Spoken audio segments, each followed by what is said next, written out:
Hello दोस्तों, कैसे हैं सब लोग। उम्मीद करता हूँ सब अच्छे होंगे, बेहतर होंगे। आज हम आपके सामने लाए हैं पीजीटी हिंदी का जनरल पेपर, जो आपसे जो है क्वालिफाइंग नेचर था, जिसमें आपसे पूछा गया था हिंदी 10 नंबर की हिंदी थी। उसी को लेकर के हम आपके सामने प्रस्तुत हैं। देखिए, जैसे कि इसमें पहला जो है गद्यांश दिया हुआ है।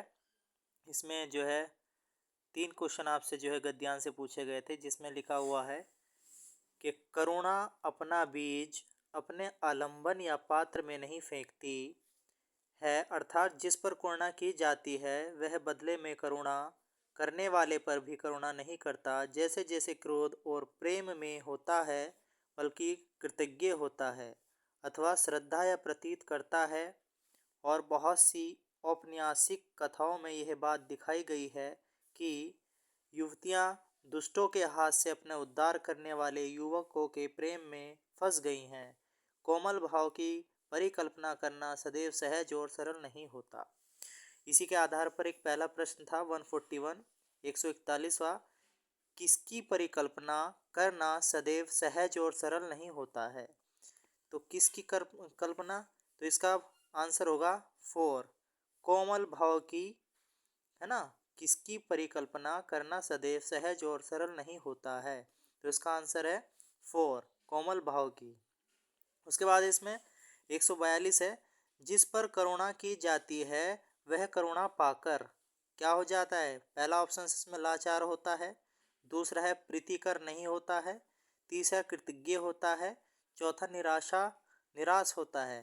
तो इसका ऑप्शन से 3 कृतज्ञ होता है। उसके बाद इसमें 143 143, करुणा करने वाले पर भी करुणा कौन नहीं करता। ठीक है, तो इसमें पहला ऑप्शन से जिस पर करुणा की जाती है, नंबर 2 प्रेमी, नंबर 3 श्रद्धालु और नंबर 4 दयालु।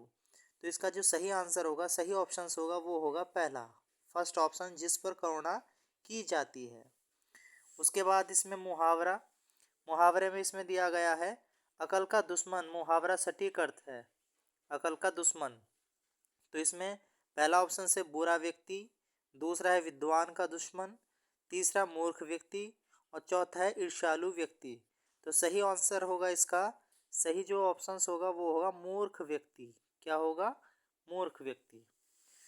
उसके बाद इसमें है 145 145, इसमें हमें क्या करना था, हमें इसमें बताना है द्वंद्व समास वाला शब्द नहीं है, निम्नलिखित में से द्वंद्व समास वाला शब्द नहीं है। जैसे कि इसमें दे रखा है कामकाज, ध्यान मग्न, घास फूस, लूट मार।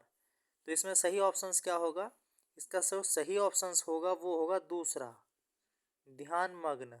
ठीक है, क्या होगा, ध्यान मग्न। इसके बाद बात करते हैं इसमें 146 146 में क्या होगा, इसमें विलोम शब्द युग्म में असंगत है। निम्नलिखित विलोमार्थी शब्द युग्मों में असंगत है। पहला इसमें हास वृद्धि, दूसरा है लुप्त स्पष्ट, तीसरा है इसमें हार जीत, चौथा है हर्ष विषाद। तो सही ऑप्शंस क्या है, सही ऑप्शन है इसका दूसरा, लुप्त और स्पष्ट। लुप्त और स्पष्ट इसका सही आंसर होगा। उसके बाद इसमें 147, सप्ताह में एक बार प्रकाशित होने वाला, ये बहुत ही आसान प्रश्न है, आप इसे बहुत आसानी से कर सकते हैं। सप्ताह में एक बार प्रकाशित होने वाला के लिए शब्द है।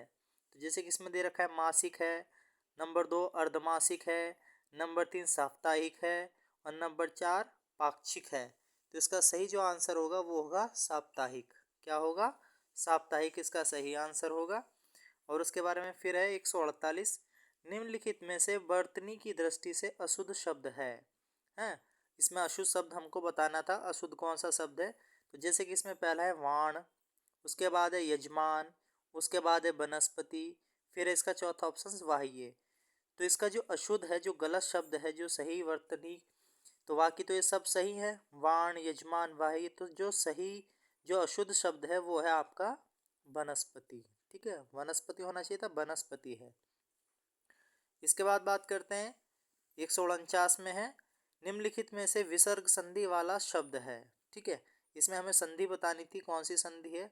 जैसे कि इसमें 4 ऑप्शन है, इसमें भी पहला ऑप्शन है सज्जन, उसके बाद है दूसरा इसमें उच्चारण, तीसरा है टलीन, उसके बाद है निष्फल। तो इसकी जो विसर्ग संधि वाला शब्द सही शब्द होगा वो होगा आपका निष्फल। क्या होगा? निष्फल इसका सही शब्द होगा। ठीक है, निष्फल।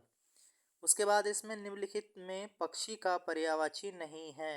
यहाँ पे गौर करने वाली बात है, नहीं है। तो अगर आप देखें पहला इसमें नभचर, नभचर मतलब नभ है ना, आकाश में उड़ने वाला नभचर। उसके बाद है निशिचर, उसके बाद है अंडज, उसके बाद है पखेरु। तो ये सारे जो है नभचर, अंडज, पखेरु, ये तीनों जो है इसके पर्यायवाची है। अगर कोई पर्यायवाची नहीं है तो वो कौन सा है? निशिचर। ठीक है, तो ये निशिचर जो है ये पर्यायवाची इसका नहीं है। तो आई होप आपको ये जो है सॉल्यूशन हिंदी जनरल हिंदी का जो पीजीटी में आपसे पूछे गए थे 10 प्रश्न, जिसमें ये क्वालिफाइंग था, इसमें हमें 4 प्रश्न करने थे 10 में से 4। तो आप इसको अपना जज कर सकते हैं, देख सकते हैं आपने इसमें कितने क्वेश्चन सही गए और कितने आपके गलत। आई होप ये वीडियो आपको पसंद आई होगी। अगर आपको वीडियो पसंद आई हो तो लाइक करिएगा और कमेंट करिएगा। धन्यवाद।